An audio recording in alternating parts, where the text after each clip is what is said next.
जालना जिल्ह्यासह संपूर्ण मराठवाड्यात मागील 24 तासांपासून मुसळधार पाऊस होतोय।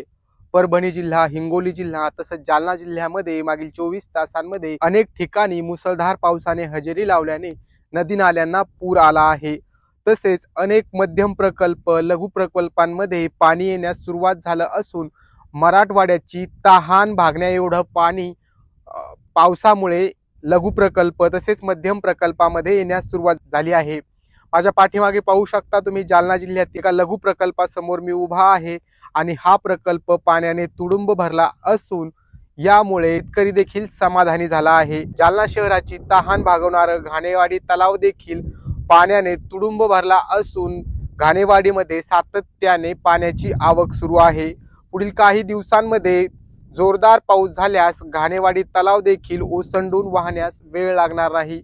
जालना जिल्ह्यातील मंठा, परतूर, जालना, भोकरदन, बदनापूर, जाफराबाद, घनसावंगी आणि अंबड अशा 8ही तालुक्यांमध्ये मागील 24 तासांपासून मुसळधार पाऊस होत असून अनेक ठिकाणी पिके पाण्याखाली गेल्याचं देखील पाहायला मिळतंय।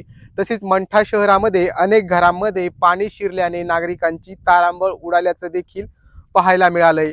पुढील 1-2 दिवस संपूर्ण मराठवाड्यावर पावसाचं सावट असणार असून जालना जिल्ह्याला पुढील 2 दिवसांसाठी हवामान विभागाने येलो अलर्ट दिला आहे।